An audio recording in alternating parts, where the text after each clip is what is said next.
Welcome! In front of me I have FITBIT Charge 6 and I'm gonna show you how to adjust the screen brightness on this smartband. First, we need to wake up the screen on our smartband, and you can do it by pressing the side button right here.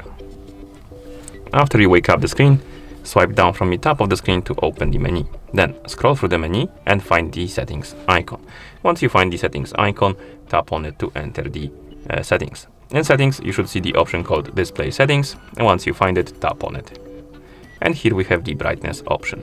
And to change the screen brightness, simply tap on brightness option and it will change to different level of brightness, and we have dim, normal and max. So select the brightness level you like, and then you can press the side button to go back to watch face, and that's how you adjust the screen brightness on this smartband.